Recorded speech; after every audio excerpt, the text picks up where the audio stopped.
Good afternoon, everyone. This is Heidi from National Flood Services. My co-host today is Sandra Emerson, also from National Flood Services. Our topic today is not going to be one of what I consider the more glamorous topics.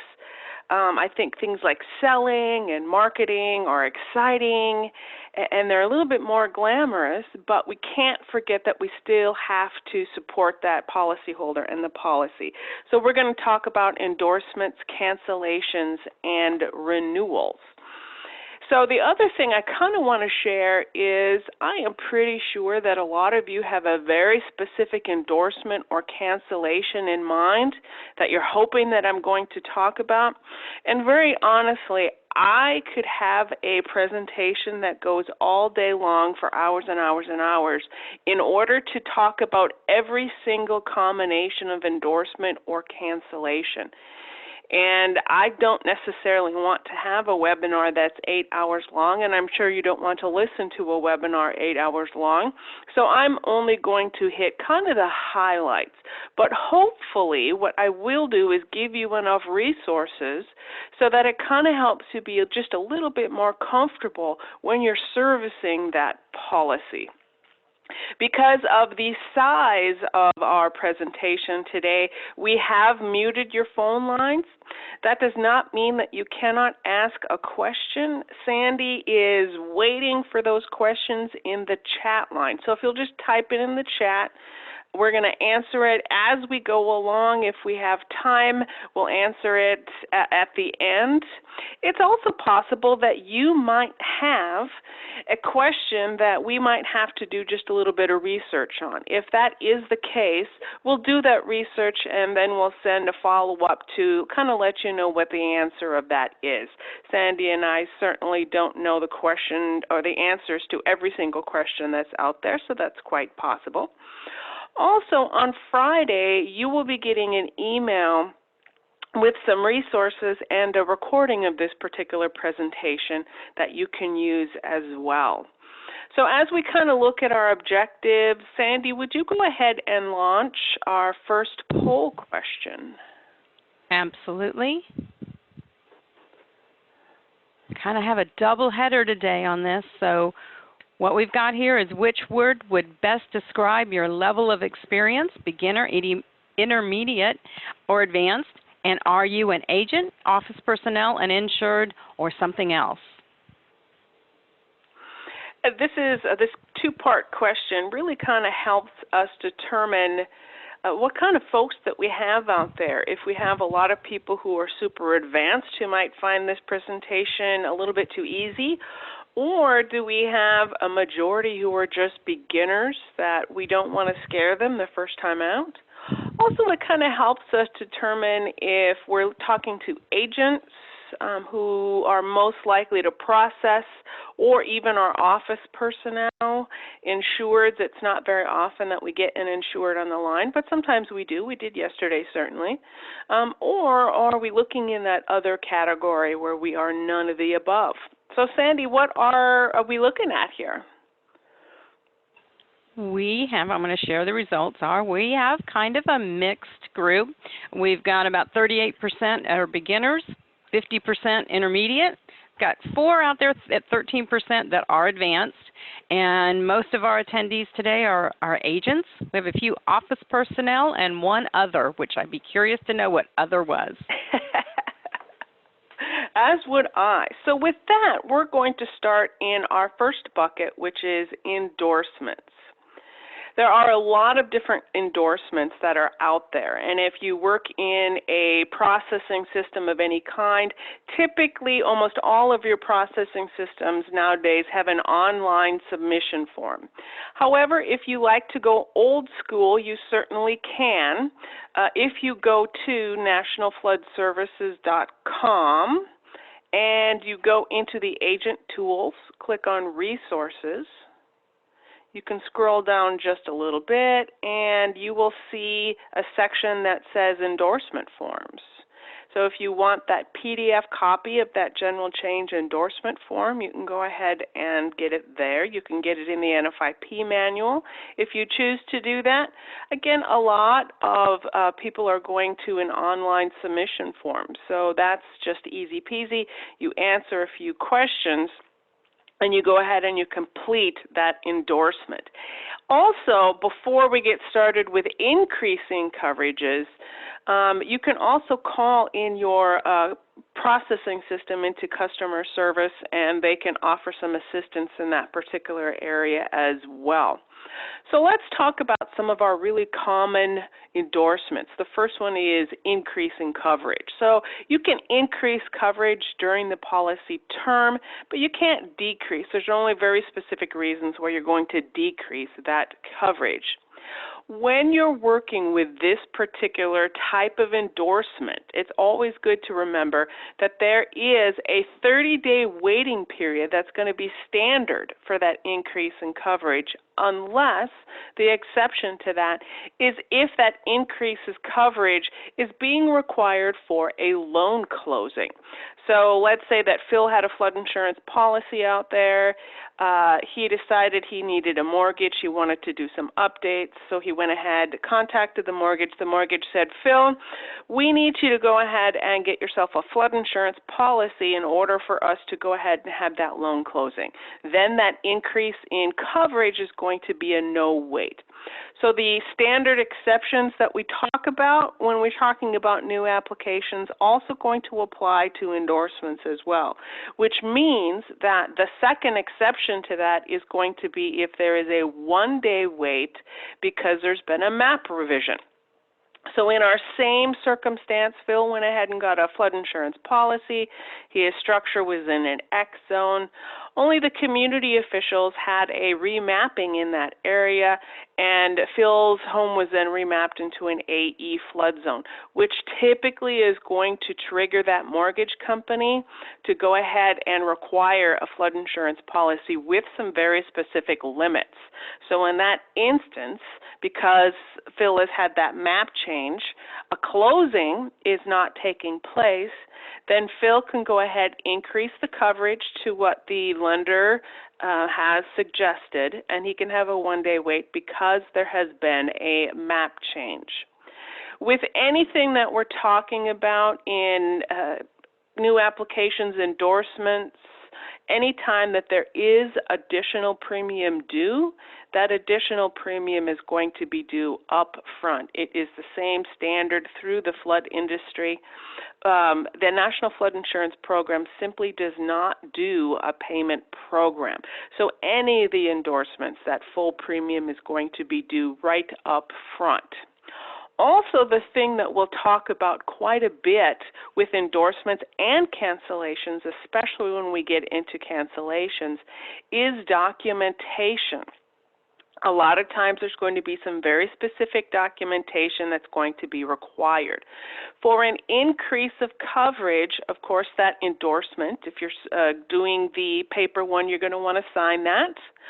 Also some additional premium, or if you are working with a loan closing, the effective date of this endorsement, the increase in coverage, should be on or before the loan closing date. So if Phil's closing took place on February 12th, then this increase in coverage should be dated February 12th as well.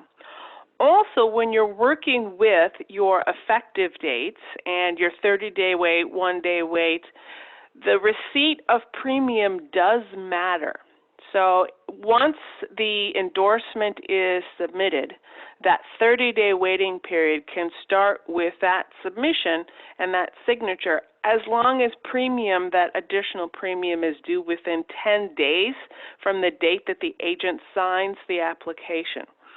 If that premium is not received within that 10-day window, then that 30-day waiting period will start the date that the additional premium really enters the facility. So that's something to always remember as well.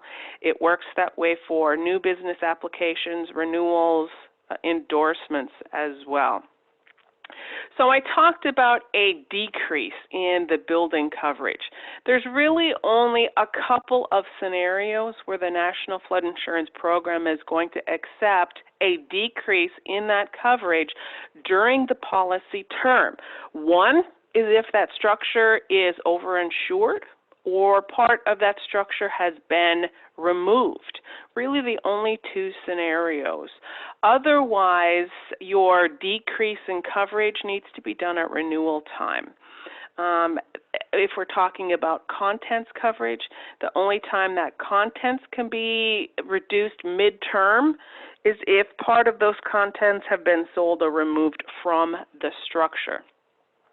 So our documentation for this one, again, our endorsement form, any signatures from the agent, from the insured, an appraisal that's been completed from the last year, especially if we're working with that overinsured scenario. That appraisal should include the cost of that foundation in there. A cost estimator is also acceptable in that particular instance.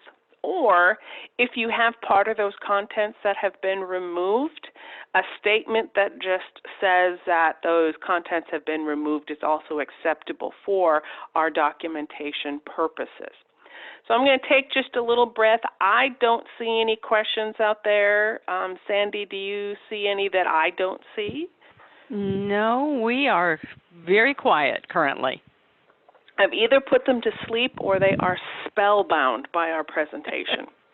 I did find out what other was, though. Okay. She's one of us. Okay. Woo-hoo. Hi, Terry. Chris is wide awake. Oh, and Deb is spellbound. So let's continue forward and let's talk about our changes to deductibles. This is going to sound familiar. However, you can increase a deductible during the policy term at any time. However, the only time that you're going to be able to decrease your deductible is if your lender does not accept that higher deductible. And we talk about this in some of our other presentations. So you went ahead, you have that flood insurance policy, it's in place, the policyholder decided, you know what, I love the premium on that $10,000, so let's go ahead and make that so. So they now have a $10,000 deductible. Well, later down the line, the lender is going to go ahead and look at their portfolio and discover, Chris has chosen a $10,000 deductible. We cannot accept that. So we go ahead, we notify Chris and say, you know what, you need to reduce that deductible. Well, the only time that Chris can reduce that deductible is if the policyholder can get a hold of a statement from the lender stating that they're not going to accept that higher deductible. That's not always easy to get. So anytime you're working with the policy and choosing deductibles, I personally always suggest to kind of check with that lender ahead of time in order to see if they're going to accept that higher deductible. There's also a 30-day waiting period that's going to apply on that endorsement, so it's going to change that effective date of when that deductible change has taken place. So that's something to remember as well when you're working with those deductible options. Property address corrections, that's going to be something that you probably hope that you never have to do because it's really important in the flood program. Remember that flood insurance policy insures a very specific property. So it's really important any time that you're working with an application, you have a policy in place, that you check the property address, you double check the property address to make sure that it is correct, because there are only limited reasons that the NFIP is going to really allow that property address to be corrected. Mailing address is easy peasy. Property address is a little bit more specific. And here are the valid reasons that the NFIP is going to say, yes, we're going to go ahead and correct that property address. One is if there's been a typographical error.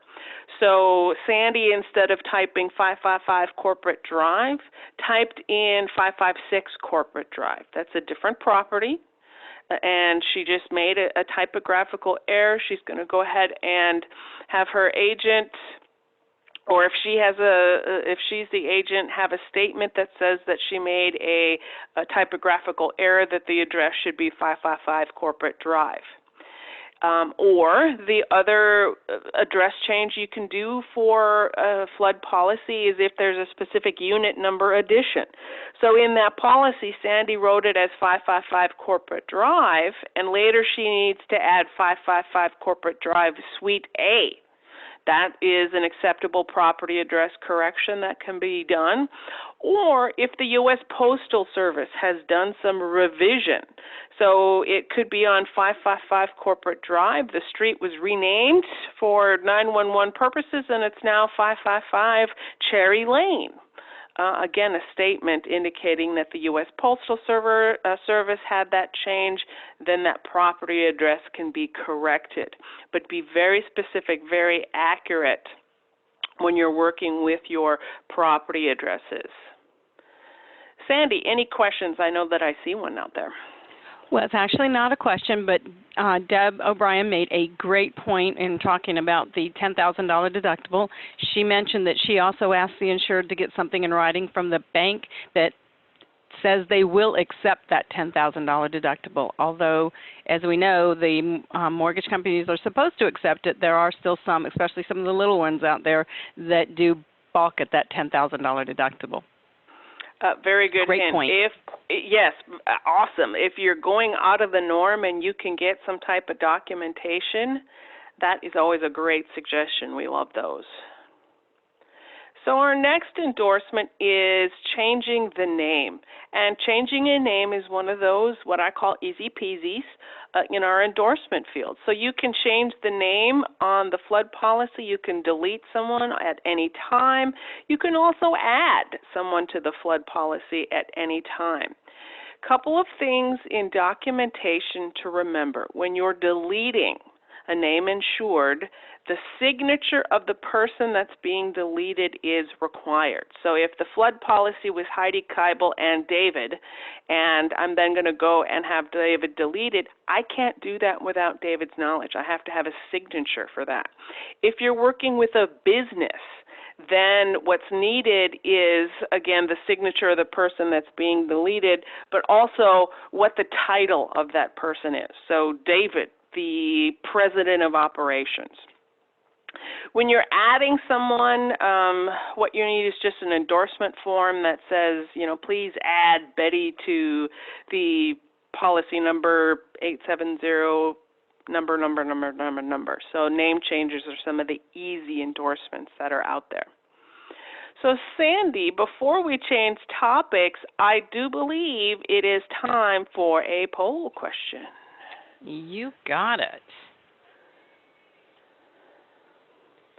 So here's our second question for the day. True or false, the policyholder can cancel a flood policy at any time for any reason? You might have to publish it's coming. that one. There you go. Okay, there it is. Kind of a trick question. Hoping that a lot of you know that, but we haven't really talked about it yet, so I'm being tricky. Again, remember, if you have any questions or comments, put them in the chat line and we'll cover those. That's why I delayed it, to see if anybody would catch the little trick there.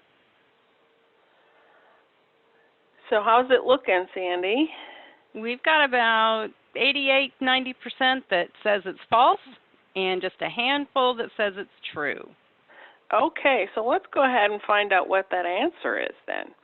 You can absolutely cancel a flood policy at any time. That part of that statement was true. However, the part that is false, which 88% of you got, is that the NFIP has a very specific list of reasons for canceling a flood policy. And that policy can only be canceled if that very specific reason is used. Inside of the flood insurance manual, there is a list, and I'm going to show you to that in just a little bit, of those 22 reasons for cancellation. I don't often say this, but the Flood Insurance Manual has a very good section when you're working with the cancellation section. So if you go, and we should have an address at the end of our presentation, but let me get over to my Flood Insurance Manual. If you go to FEMA.gov/Flood Insurance Manual, or you go to the FEMA site, you can do a search, do Flood Insurance Manual. They have all the latest versions of the Flood Insurance Manual.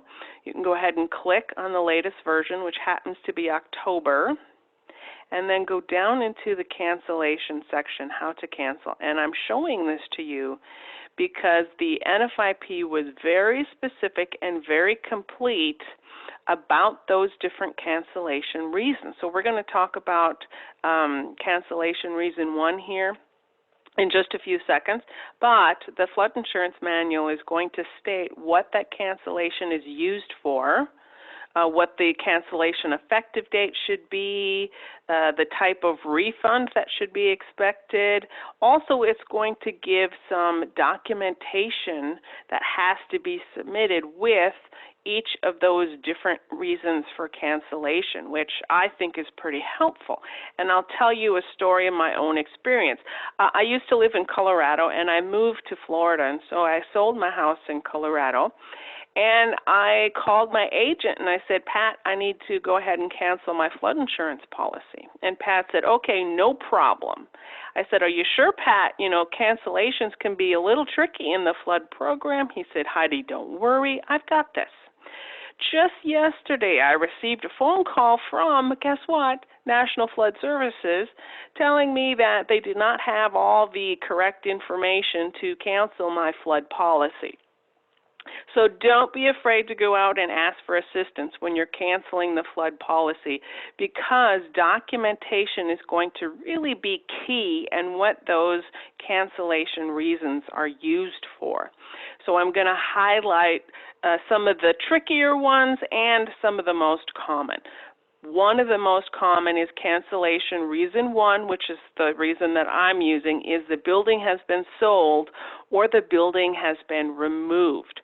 So this can be used if you sell the structure or if the structure has been foreclosed and the name insured on that policy no longer has an interest in that structure, or if the building has been demolished or removed. So you had a hurricane and it totally destroyed your structure, and instead of rebuilding or repairing, you just demolished that structure. That would be a reason for cancellation. That's cancellation reason 1.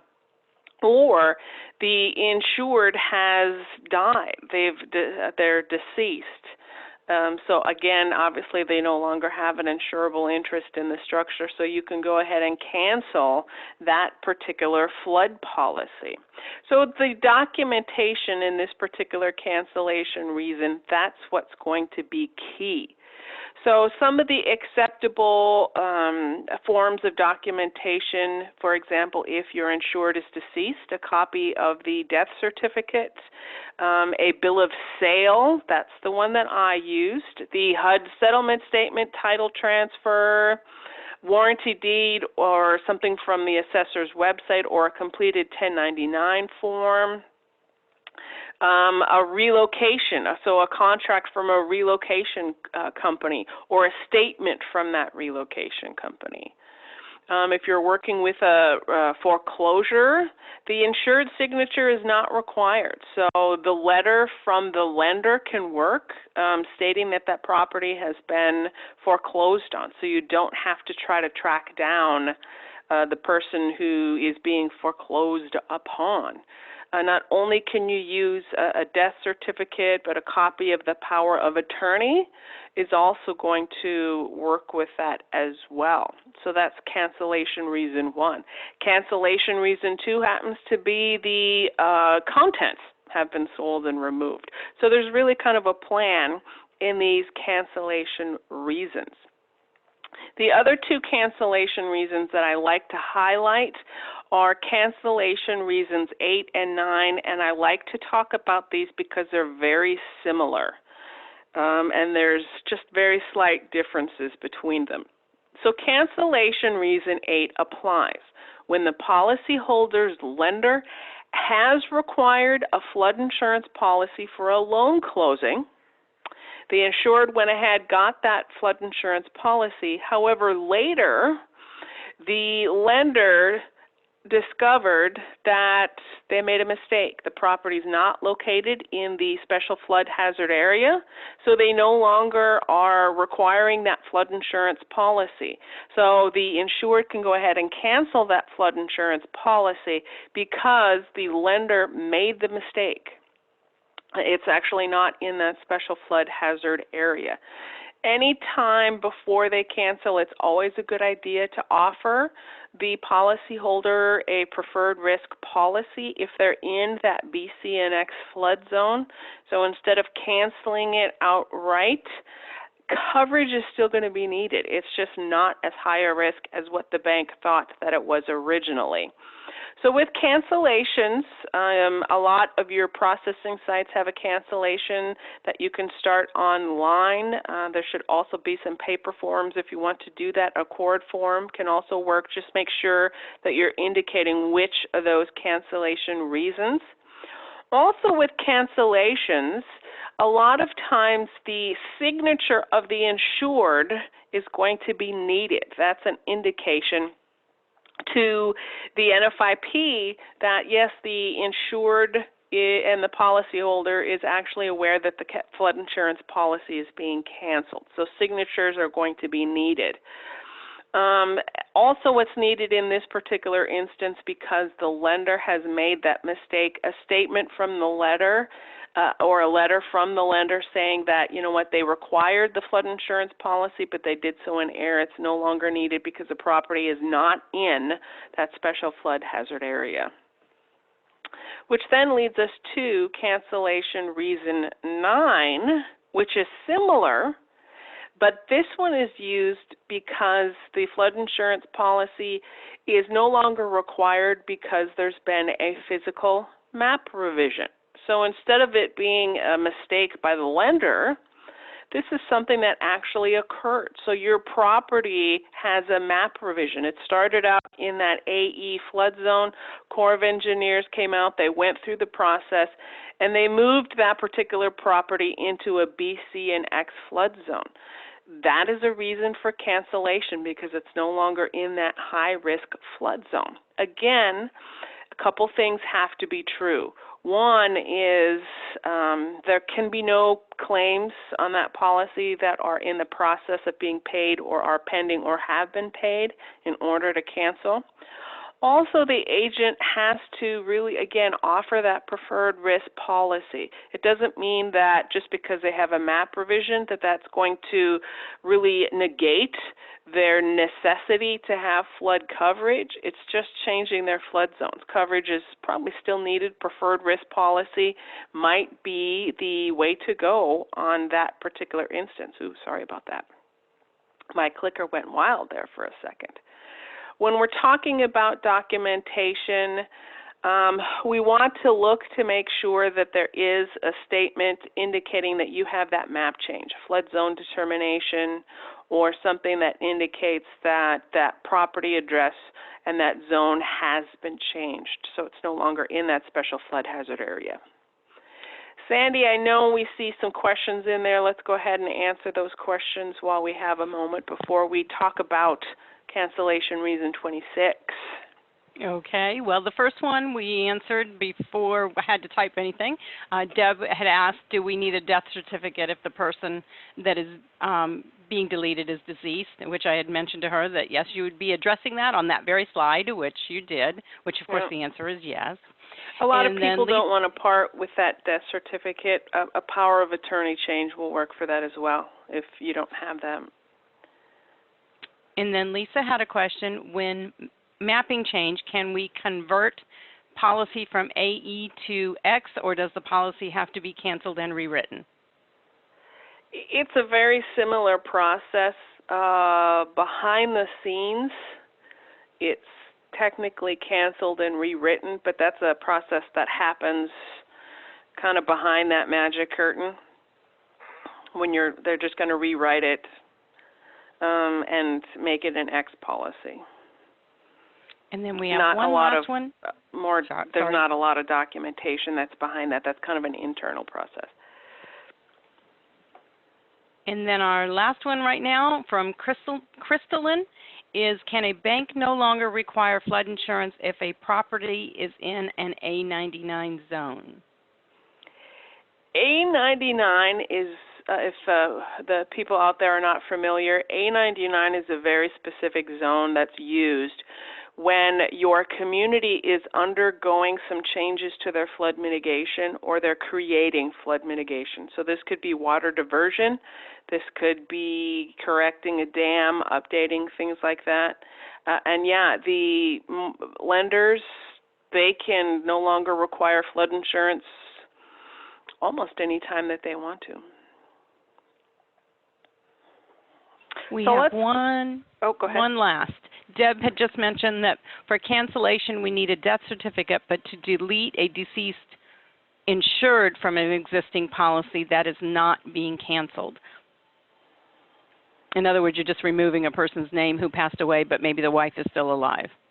I think you still, gosh, that's a good question. We might have to do some back work on that. I think you still need to submit something that indicates that they no longer have an insurable interest on that. That's my understanding as well, and I can tell you a particular situation that happened to a friend of mine who's an agent, and what happened in her case, the person was deceased, but the property was left in a trust, which is how it was listed, and in the trust, even though the son did not want to have the policy any longer, the trust, because it inherited it, required them, the bank required them to keep it, and we required them to keep it, but he could remove the dad's name off of it, but he had to have the death certificate. It was very complicated. Yes, I will tell you that canceling a flood policy is some of the most complicated flood business that's, in my personal opinion, that's out there. And I think it's complicated because of all the different types of documentation that have to go out there. And a lot of times when you have a cancellation that's not being accepted, a tendency is that something in that documentation isn't quite what the NFIP is really looking for. Back to, I know that we had, before we go to our last cancellation reason, our last kind of question we'll talk about is, Crystalline said, I have one now that's not being allowed to cancel. My underwriter said it was because it's in an A99 and they're refusing the bank's letter to cancel. A99, again, is one of those it's a temporary flood zone. So while technically it's a special flood hazard area, a lot of times you can write a preferred risk policy on that. So that would be something to check on that as well. And I'll give you some resources if you need some assistance in canceling a flood policy when we get to the end. So those A99 flood zones they're not standard because it's not a permanent flood zone.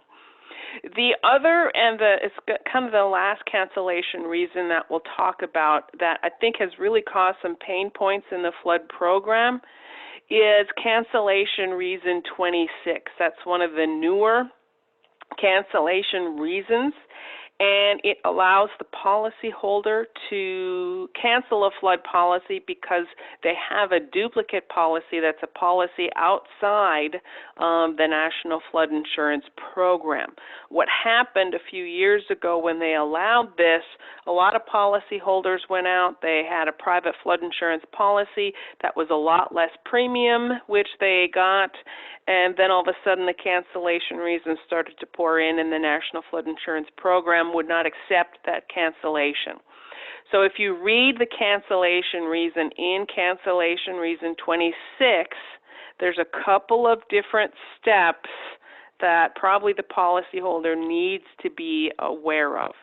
So this is when the policyholder cancels the NFIP policy because they have a non-NFIP policy prior to the NFIP policy. So I'm going to go ahead and I'm going to underline that. So that privacy policy effective date is prior to the effective date of the NFIP policy.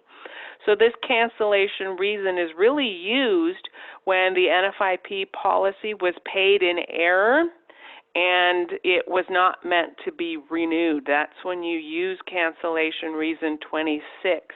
It is not, however, to be used when you get your NFIP policy in place, then you figure out that the private policy may have been less expensive and you try to cancel the NFIP policy. So that's really, it's a narrower use of that cancellation reason than I think a lot of people when it first came out really thought. The cancellation reason also has to be submitted within 30 days prior to the NFIP policy's effective date. So this prevents your policyholder from having their NFIP policy for 3 months and then deciding, gosh, that private policy looks pretty good, I need to cancel the NFIP one. That's not going to be allowable in the flood program.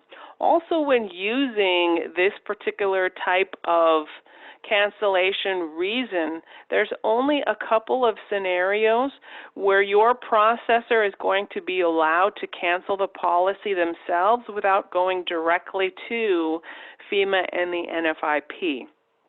So here's some of the most common scenarios. So you have that private policy. So EVA has their private flood insurance policy. The effective date of that private flood insurance policy is January 13th. The effective date of the NFIP policy is, let's say that it's January 28th. Because the private policy is before the NFIP policy, then EVA can go ahead and cancel that flood policy as long as the cancellation is submitted within 30 days from the NFIP policy effective date. Then that policy can be canceled with a full refund. That's something that can go through relatively quickly.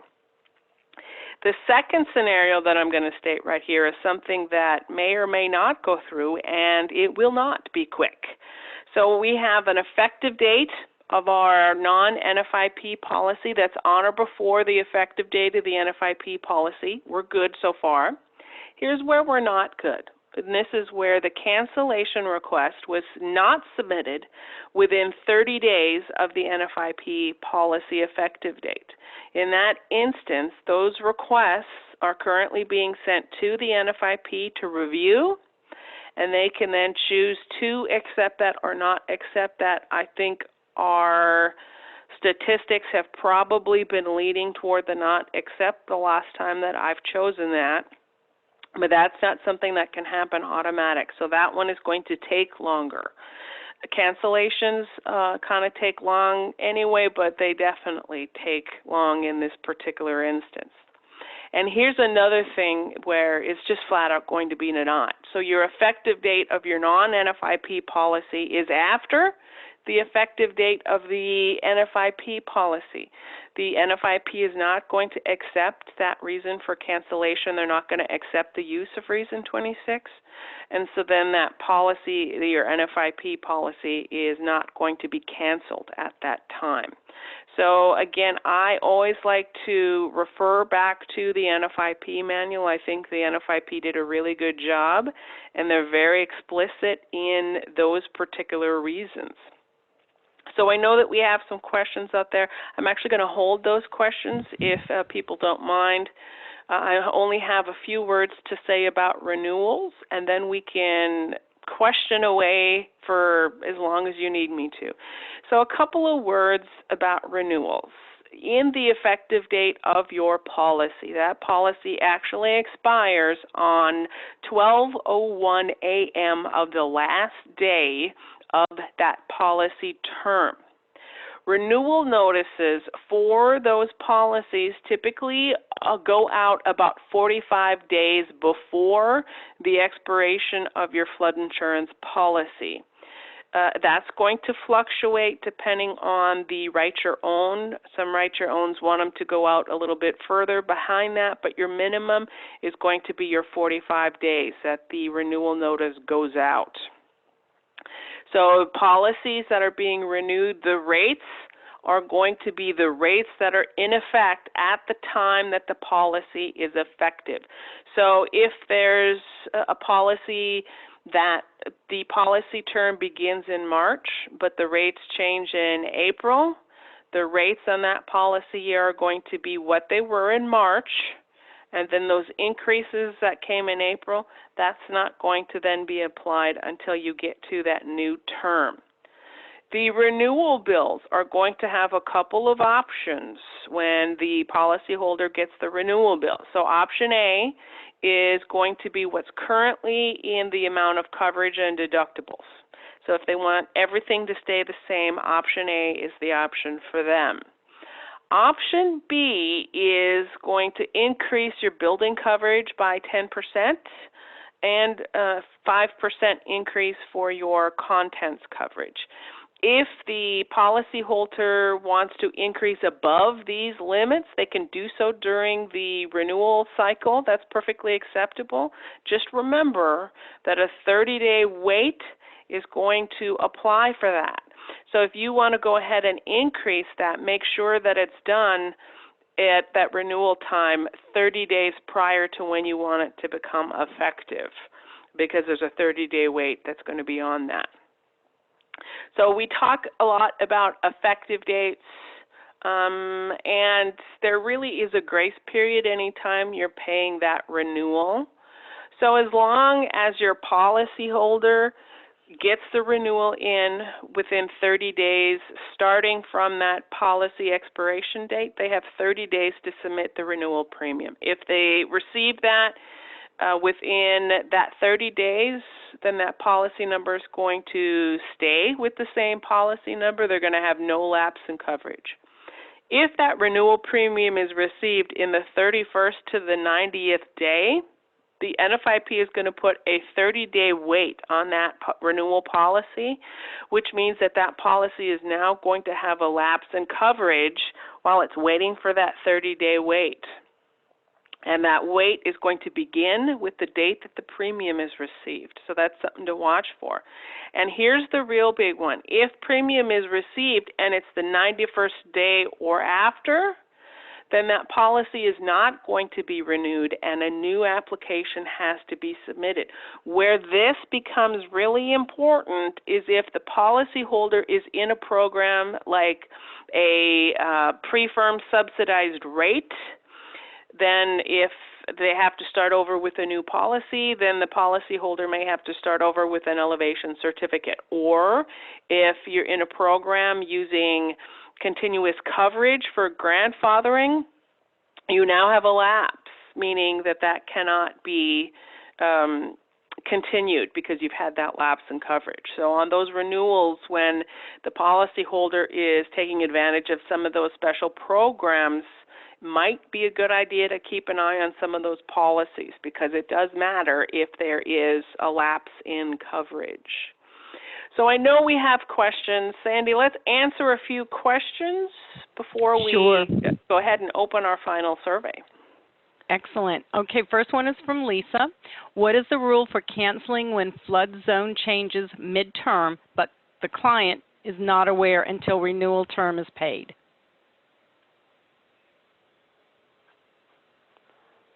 That's a good question, Lisa, that I'm actually going to have to do some research on in our cancellation reasons to see if that's going to apply. So, Lisa, I'm going to do some research on that one and let you know on that one.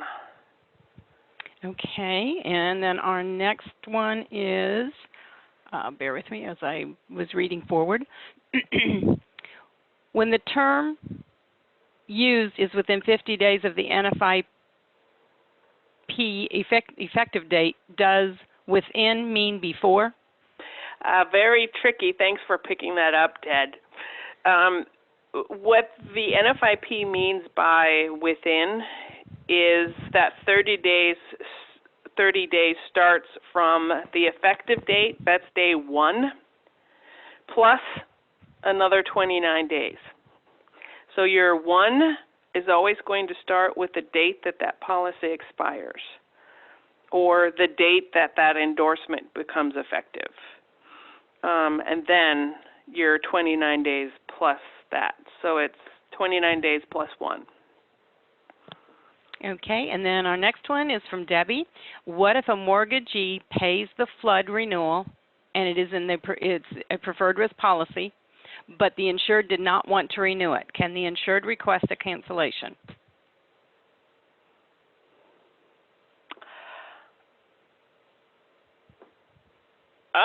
Typically, here's what's tricky about that question, Debbie.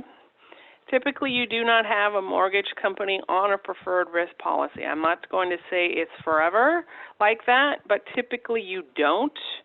And just because the insured doesn't want that flood insurance policy, that's not a valid reason for cancellation. So the only time that they can cancel that flood policy is if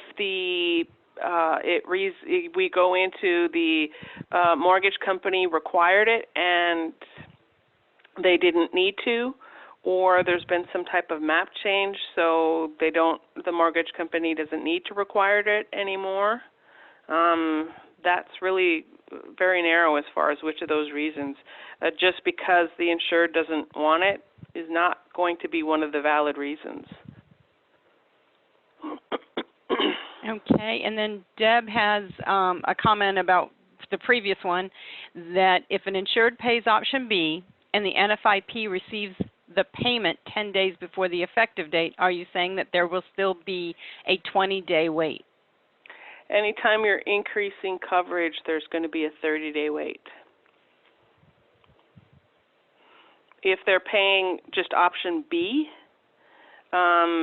then there's not going to be a 30-day wait from that. Your 30 days is going to apply if you go above your option A or option B.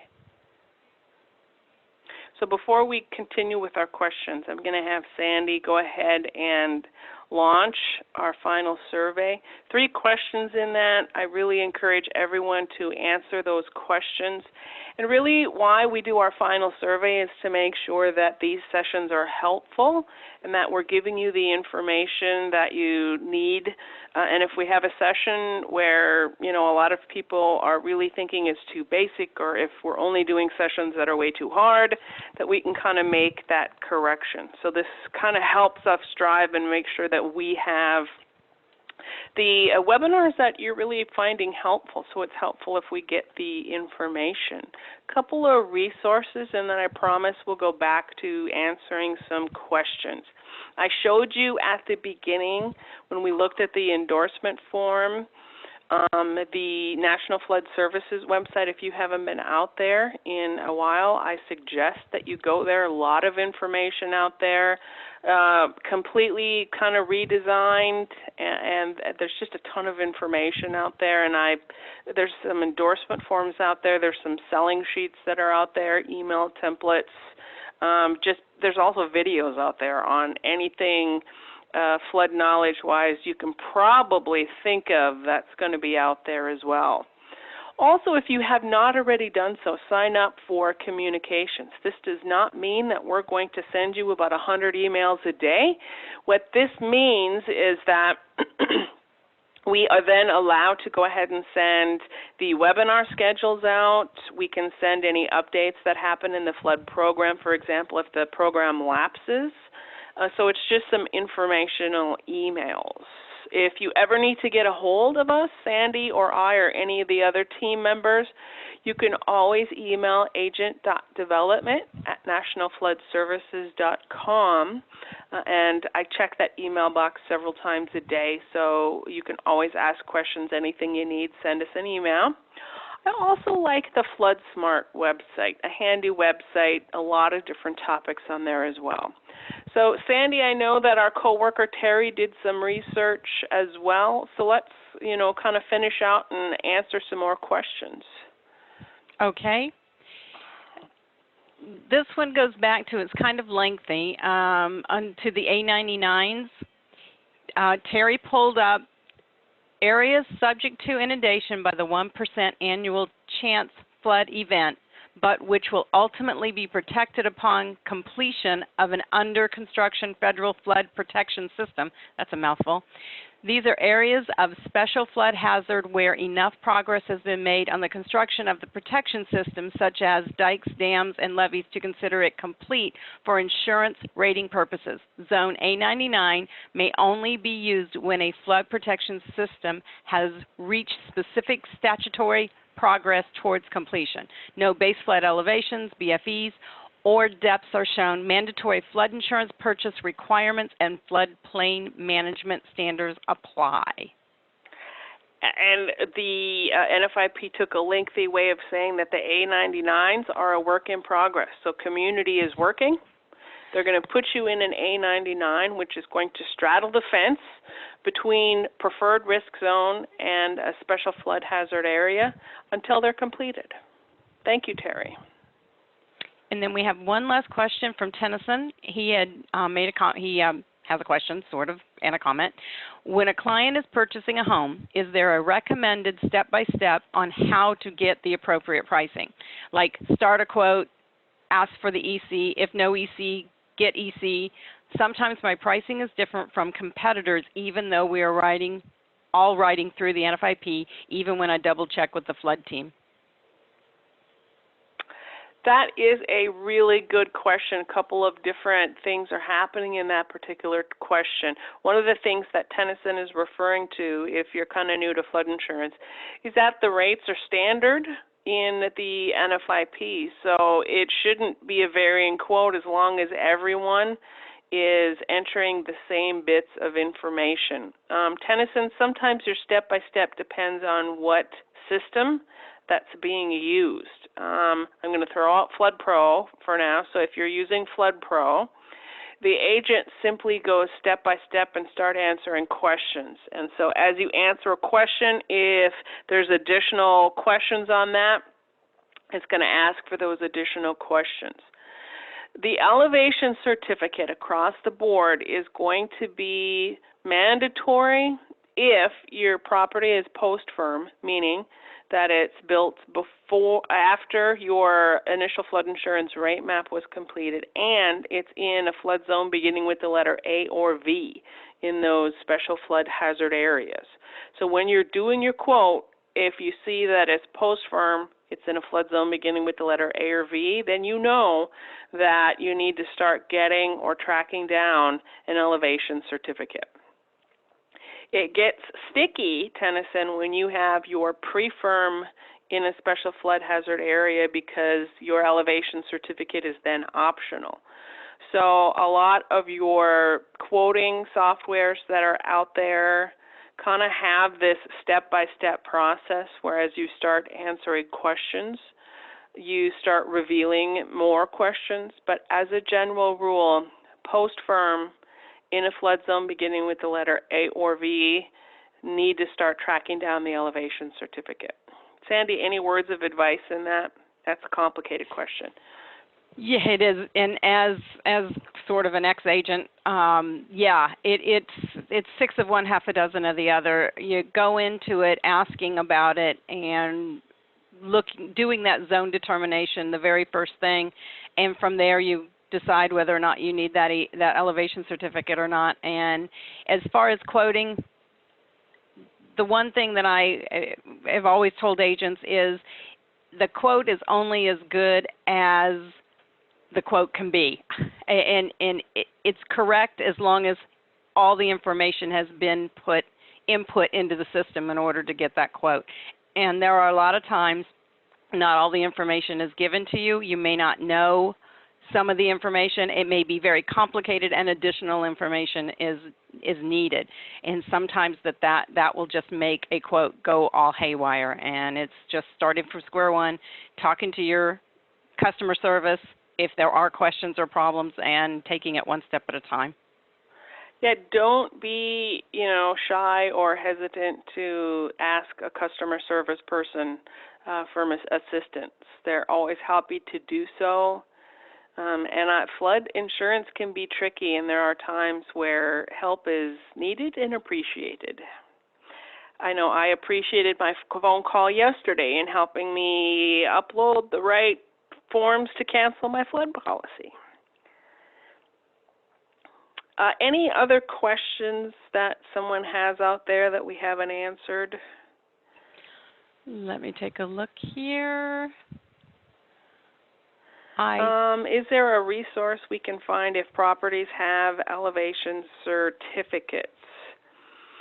The first place that I would look would be to contact the community officials. Communities are getting really good at keeping copies of elevation certificates on file, so call there. Also check with a previous owner or maybe the builder. Maybe they had an elevation certificate. Just because an elevation certificate is old doesn't mean that it's not good anymore, because it is. It could be that the elevation certificate may not have been completed, that the elevation certificates are not standard, certainly. And if that's the case, then the policyholder needs to contact a licensed surveyor, licensed engineer, licensed architect. They can ask their neighbors. They can go to the Yellow Pages. On the flood processing website, in the resources, there's a company that can be referred to. That's where I would look for elevation certificates. We're going to go ahead and we're going to leave the chat line open for just a little bit, even though I may close the phone lines just in case someone is right in the middle of typing in their questions, so that we can go ahead and answer those. You should receive an email on Friday closer to the end of the day, and that email is going to have some resources in it that you can click. It's also going to have a recording of this particular webinar as well, and the webinars from the entire week. We give about 3 a week, so you'll have those for your reference as well. If you have any other questions, take advantage of the agent.development. You've also received some emails from me. You can send me an email as well, and we'll answer any of the questions that we can. So thank you all for joining me today. I hope this was just a little bit helpful, and I hope that you will join us next week for some of our sessions next week as well. Thank you, and have a great day, everybody.